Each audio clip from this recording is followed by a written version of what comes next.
Well, hello and welcome to another episode of More Perfect Marketing. It's David Baer here, and today we're going to be talking about content creation, or content repurposing.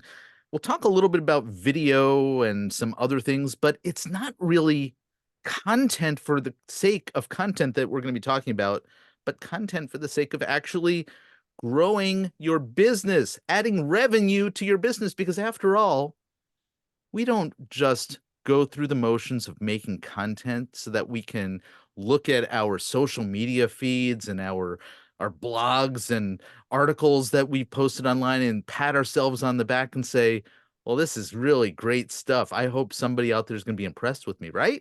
We actually do it because we want to grow our businesses. Now, I'm not a content guy. In fact, I struggle with content, and hopefully, I'm going to get some great advice. I might be a little selfish in today's conversation as a result of this, but we have somebody here who is, and that's Atiba de Souza, who is joining me from the Mid-Atlantic, just on the other side of our little country here. Atiba, welcome. Thank you so much. Thanks for having me, David. And let me just start by saying I love something that you said Yeah. because this is about cash in the bank. Okay. It's funny. I was talking with someone just last week and we said, you know what we should do? We should call our mortgage companies and try to pay the mortgage with likes and record it and see what they say. You can't do it. We got to put cash in the bank. And Absolutely. that's what we'll talk about. Yeah, I love it. So before we hit record, you and I were chatting a little bit about, what was the angle we wanted to enter into this conversation, and you said something that was really really interesting to me, and I said, "Ooh, that's it. That's the topic we're going to talk about," and that was that not only are we using content to bring that cash into the business, but you're using it in an intentional and purposeful way in terms of what content goes out there, the nature of Mhm, that content, in mhm. order to get the right people to show Yes. up and the Yes, wrong people to say, this isn't for me. So, exactly. why don't you dive into that concept a little bit? Yeah, absolutely. And the name of your show is perfect, right? More perfect marketing. Marketing is about communication. We're here to communicate a message. And the challenge that so many of us face is we feel like, oh, great, let me just start talking, blah, blah, blah, and putting it out there. And we're communicating. So clearly, we're communicating. That's the first problem. Here's the second problem that so many of us have, and that is that we feel that anyone who could need our service should need us. And that is a huge problem because it's not true. It is not true. You have an ideal customer. Oh, no, but I don't want to exclude anybody. I want to serve everybody. Oh my gosh, how could you say that? I want to help. Yeah, you're only saying that because you're desperate. Let me just be blunt with you. And David, if I could, before I answer your question, let me tell you a quick story to illustrate that. Yeah, go Okay. ahead. So for a lot of years, I owned a bakery. It was a gift delivery service. We did high-end cakes. Okay. So all over TLC and all those other channels, there are cake baking shows. Sure. Long before those shows existed, we were baking those types of cakes and delivering them. Okay. So about 15 years or so ago, got a call, little cousins having a birthday party to want us to bring our little kids over. Great, we went. On the way over, I started wondering, they didn't call us for the cake. I wonder where they got the cake. Figured, man, they probably just went to the grocery store and bought a grocery store cake. We get there and they have this fabulous looking cake. Okay. And I'm thinking, how could they? How could they invite us? How could they not have used us? Like, what a slap in the face this was. Now, I looked at the cake and I knew right away we would have charged at least $300 for that cake. Well, during the event, I pulled my aunt aside and I said, So, where did this cake come from? They said, oh, they have this friend that they went to school with who did the cake for them for $60. I said, well, on that, I realized there was no way even the friend and family discount, I would not have done it for $60, Mhm. right? They weren't my customer. Yes, they needed a cake. Yes, it was a birthday. Yes, it was the type of cake I could have done, but they weren't ready to pay my prices. Mhm. not my customer. And most of us, when we're creating content, we're putting it out there and we're thinking everybody who needs our service needs to be our customer. Understand, marketing is communication. Communication is designed to be divisive, to fall on some ears, for some people to say yes, and for other people to say no. And you want that. You want those people to say no. It needs to repel some people. If you only work with moms, for example, then talk to moms. Busy moms. Blah, blah, blah, blah, blah. Don't say women. And so that's one of the things that when we're thinking about our content, where we must first start. And there are really three keys. The first one is being obsessed with our audience. Okay. Explain obsession there. So I'm going to make it real practical and then bring it more ethereal. Ethereal, I think that's the word, for a moment. So we build ideal customer profiles for our customers. When they come in and we do a little interview with them, and then we go and do research, and we come back with a 13 to 15 page document that has no pictures, no big spacing. We take words all the way to the margins of research on their ideal customer. Okay. What are we doing in there? I'm talking about what are their likes? What are their dislikes? What are their pains? What were they eating for dinner last night? What kind of car did they drive? What TV shows do they watch? Why do they watch those shows? What do those shows make them think of? How many kids do they have? What stage of life are they in? What's their career like? What are their aspirations? Okay. What are the problems that they have related to your product and service? What are our aspirations concerning those? What are their problems? See, we need to know all of that stuff. We need to know our customer almost better than they know themselves, right? Our clients tell us all the time that, people call or we talk to our customers and we hear that we just felt like you were in our minds. Yes. Yes, that's when you know you're communicating well.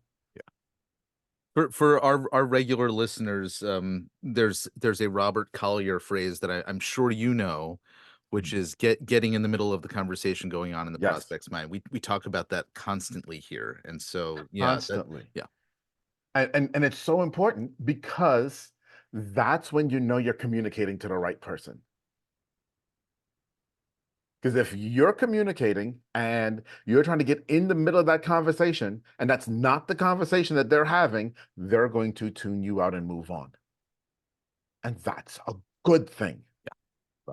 Okay, so that's number one. There's the two Yes. others. Yes. So number one, being completely obsessed. Number two is your content strategy. Now, here's the thing. People ask all the time, so how do I get the content strategy? There's a bridge between obsession with your customer and content strategy. Okay. And that bridge is the pain points of your customer. Your content strategy needs to be fueled by the pain points that your customer is having. Listen, you do it when you write email subject lines. Mm. You call out what's going on, right? Because if you don't, they'll ignore it. Yeah, totally. And so your content strategy is fueled by their pain points. Now let's get a little bit more specific there. Because when you're in pain, right? Let's say you go to the doctor and you get your blood report back. And on your blood report is something red and it says high. Mm-hmm. And you don't know what that term means. What are you going to do? Presumably, I would ask the professional. I would ask the doctor, But right? even before the doctor, Okay. what would you do? Well, So let's say you go ahead. I'd probably make some assumptions and freak out a little bit, and then go Uh-huh. ask the doctor to calm me down. And in between that, you Mm. might go to Google. Oh, I was sitting there in the exam room without my phone in my scenario. Okay. So if you had your phone, you'd probably go to Google and say, what is ferritin? Yep. Right? When we have pain, when we have a problem, we go to Google. Yeah, we may talk to the professional. Even if the professional answers the question, we go to Google after. Yep. Okay. Especially if we didn't like their answer. Especially if we didn't like their answer. If Yes. their answer cost $10 more than we thought it should, Hmm. or whatever it is, right? But we're going to go to Google. So understand, you have this obsession with your customer going on. You want to build a content strategy. The bridge is their pain points. You know, in order to get answers to what they're in pain about, they're going to go to Google. And they're going to go to Google and they're going to ask Google questions. Okay. What is ferritin? How do I lower my ferritin numbers? I'm dealing with this because this was me. Okay. I got to look up what is ferritin. So Exactly. What yes. else does ferritin affect in your body, et cetera, et cetera, et Hmm. cetera, et cetera, right? That's what we do. That is what we do. And so your content strategy then needs to be, I'm going to answer those specific questions. Yeah. You want to get in the head of your customer? That's what they're searching for. That's what they want to know. That's what they want to know.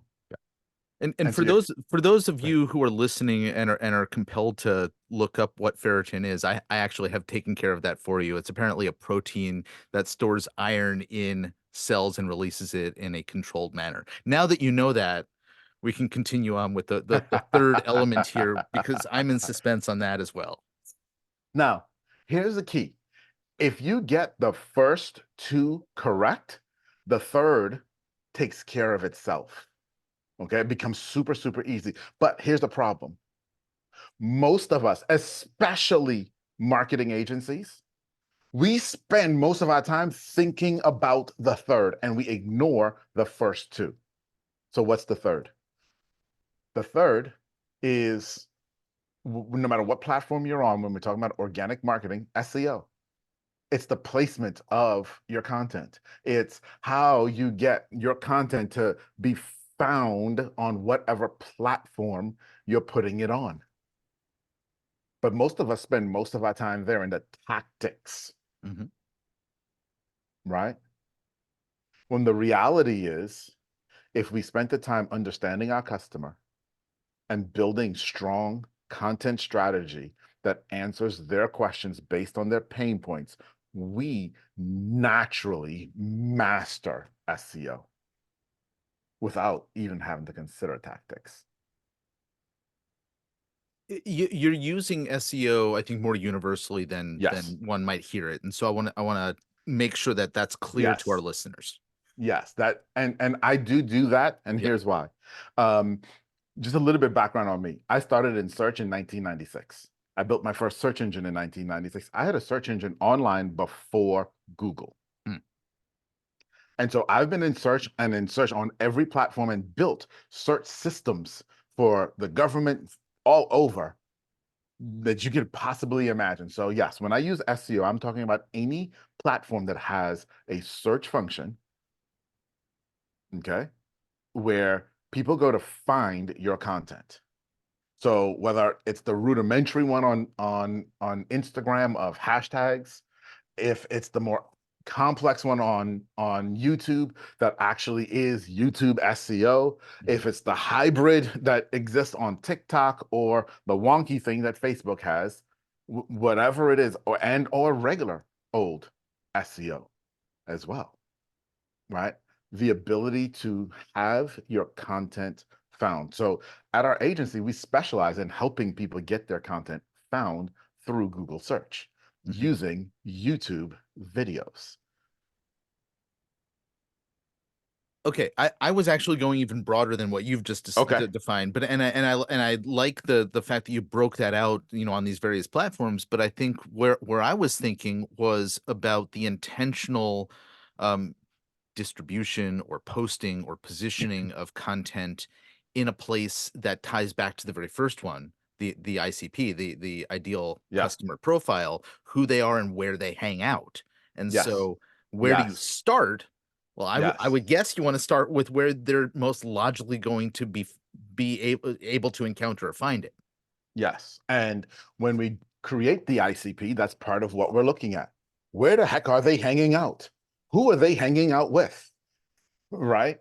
And what are they doing there? So yes, it is going to be there and figuring out, okay, this is an Instagram population. This is a LinkedIn population, right?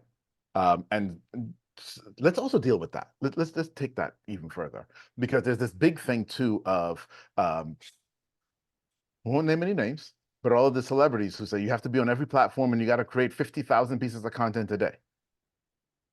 Okay, let's deal with that. Um, yeah, let's deal with that. So let's deal with that from this perspective. By the Number way, one, I'm glad that you're not naming any names, but I will tell you that I used to sell wine to one of those guys. okay, All right. I could probably guess which one. Um, let's consider for a moment when you take advice from someone about something, and in this case, we're talking about content, we're talking about social content and how much to create and where to place it, and so on and so forth.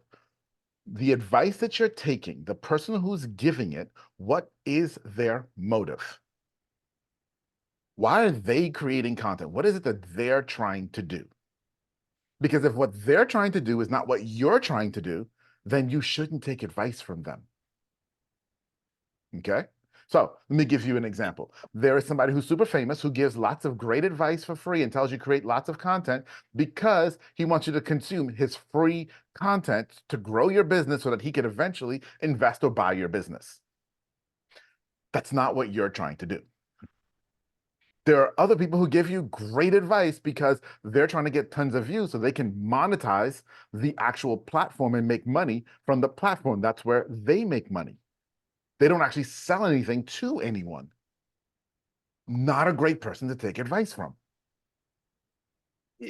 We have to invest a little bit of time to understand their motive behind, because I see where you're going with this. And so what are the clues, I guess, that we want to look for that, and I know the first one. I don't know the second example, but I can imagine that there's lots of the second example of those who are there to make money off of the ad revenue or whatever Mm-hmm, else they can make money mm-hmm, off of. That seems like a more obvious one. yeah. That first guy you mentioned, though, there's a lot of people paying attention to him, and he's a very good communicator, teaching really solid foundational stuff. Why wouldn't I pay attention to him? I guess is the pushback that I would give you. Now, I wouldn't say don't pay attention. He's a great guy, and I Yeah. actually know him personally. Okay, so I'm not saying not to pay attention to him, but here's what I'm saying. When it comes to building your channel, his advice there, I wouldn't pay it. His business advice, solid, wonderful. Mhm. I take it, I use it. Okay, but I'm not trying to build a multi-million follower channel Yeah. so that I can then curate down to these 4 or 5 people that I want to go buy their company. That's not what I'm building. Now, how do you know? That's where it gets a little bit tough. Okay, it does get a little bit tough. As now he's an outlier because there's only one of him. No one else is willing to do that. Yeah. The rest of them, though, you can tell that this is just about entertainment and grabbing likes. And if their advice isn't leading you to buy something from them, chances are they're not selling anything. Mhm. And if they're not selling anything, then chances are their advice to you won't help you sell anything either.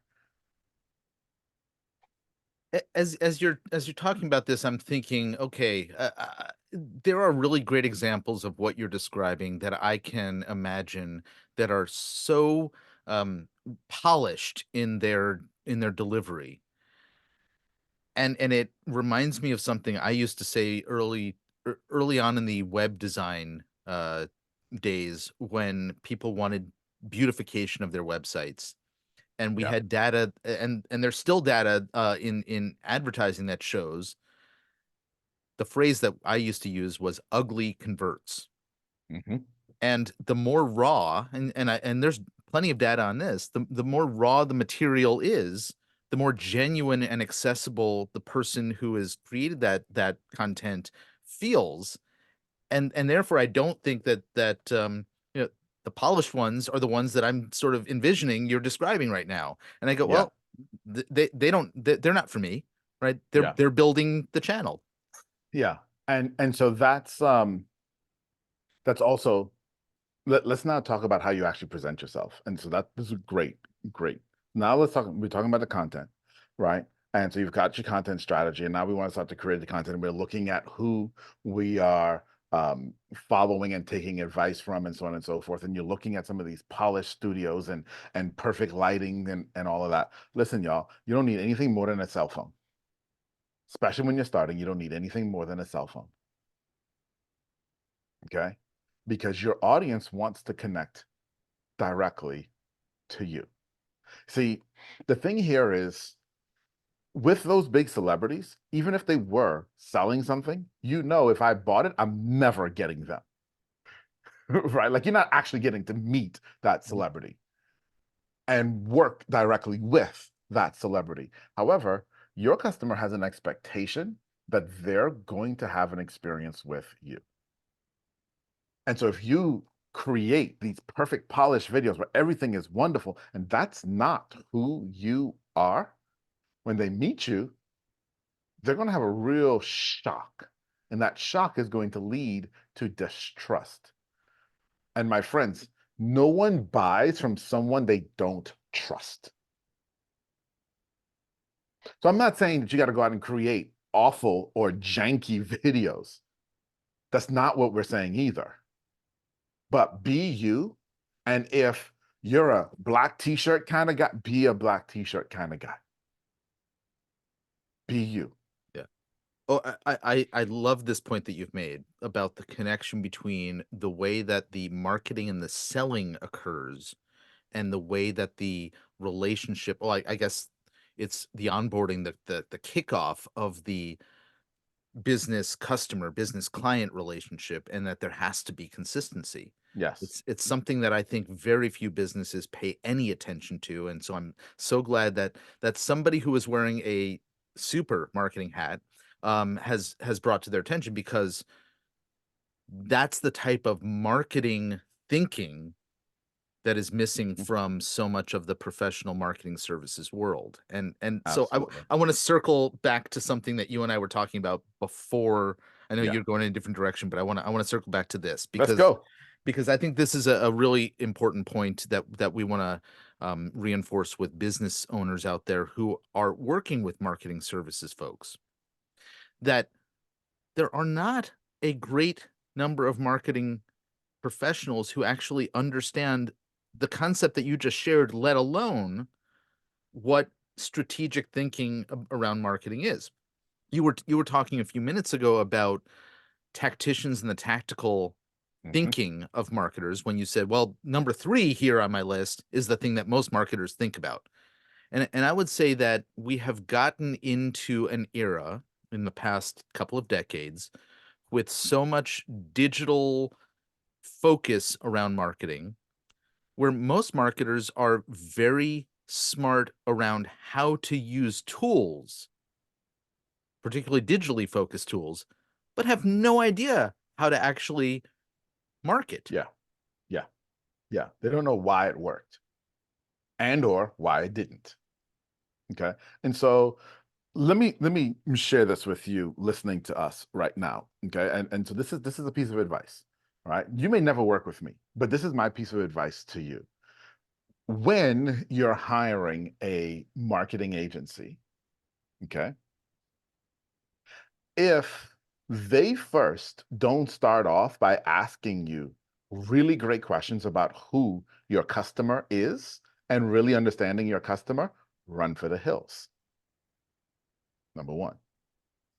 Number two, if they then tell you that we can do stuff, but it really is going to come down to how you sell on the back end, run for the hills. Now you're gonna say, but so sales don't matter? Yeah, sales matter, but they aren't the end all be all. They aren't the end all be all. Okay. Especially when you're selling high ticket items, your sales department really becomes the reinforcement of everything that your marketing already did. If your marketing did their job correctly, when someone calls, someone emails, the only thing that's happening is they're trying to figure out, is everything I've already learned about you real? That's your job of your sales department, which means your marketing department has a major job to do. And this is where so many marketing companies fall down. It's understanding that there's a journey that your ideal customer has to take in order for them to become your customer. So right now, they don't know you exist. They may not even know they have a problem, or they may not even know what the solution is to that problem. And they've got to take a journey to you. And in that journey, you're building know, like, and trust. You're building know, like, and trust. The goal of the marketing is to get that person to trust you before they ever contact you. Listen, Google's been saying this since 2011. Google wrote a study in 2011 about this, about the fact that the internet is going to change everything, and people are going to get to the place where they're going to make decisions on what they buy before they ever contact the vendor. Hmm. 2011. 13 years later, and we still don't understand this. And if your marketing company doesn't understand this, they're just going to create content and just throw it out there. Okay? Because what you have to understand and know is that know, like, trust, three distinct phases. The content that you create at each one of them is different. It's different. It's different. It isn't all the same. And if they don't understand that and they're just pushing stuff out there for you, you're going to be falling short. You reminded me of a conversation I had with somebody that we both know, Katie Brinkley. Yes. She and I had this conversation where she structured the way that content is built to really speak to what you just pointed out, that there's things that people need to hear at different points along that journey that are going to bring them to the next necessary belief they Yes. need to have in order Yes. to move closer to making that purchase or Yes. making the commitment to move forward. And so I think that's a really important thing for folks to think about when it comes to who their clients um, are before Yes. and during the consideration process, and then ultimately when they get to the yes, and who they want to become, and that often changes during that journey as well. Listen, Yes. we're short on time, and I want to simply say that you have done an exceptional job in your content of Oh, thank you. developing that know, like, and trust. As I've done a little bit of learning about you in advance of today's conversation. I and you were just talking about stuff that said, "Wow, he did that, and he did that too, and he did that too," before we even got on this call and met for the very first time to dig deep into this stuff, to the point that I knew instinctively that you and I share a perspective on a lot of this that Hmm. we've been having a shortcut conversation right live in front of all of our listeners because Yes. we have a shared point of view on a lot of this stuff. And so I knew that I could trust where we were going to be going with this conversation without having to prep very much. So you've done an exceptional job in the content out there for your own business. So Thank you. I want to ask now for folks who are like, well, that's cool. I want to know more about this guy. What do you do, and how can folks find out more about you? Yeah, absolutely. So, first and foremost, I know that the conversation that David and I have had here probably opened more questions than answered for you today, right? We probably left you in this state. And I want to answer those questions. I do, truly. And so, what I would love for you to do is go to meetatiba.com. That's meet, ATI, B as in boy, A, my first name.com. That's going to take you directly to my LinkedIn. When you get there, don't hit the follow button, hit the connect button. Might have to hit more and then connect. Okay. Connect with me, send me a message, tell me you saw me here on David's show. Let's talk. Ask me your question. I want to answer your question. I want to connect with you, human to human, person to person, because I get it. I get it. Understanding content isn't just as simple as, oh, we created a calendar, we put stuff on there, and we pushed it out. And you're starting to see that. But okay, now what? Where do I go? Let me help you answer some of those questions. Brilliant. Well, I just did exactly what you said. I didn't have a specific question for you, but I did connect with you on LinkedIn via meetatiba.com. And I hope that some of our listeners will follow that advice as well. And Atiba de Souza, this has been a really fun conversation. I hope that we get to have a further conversation at Indeed. another point on the show as well. But I want to thank you so much for joining me today. Thank you. Folks, if you know somebody who could benefit from the conversation you just heard, and I'm pretty sure you do, please share this with them. Until next time, my name is David Baer, and you have been listening to More Perfect Marketing. Bye bye.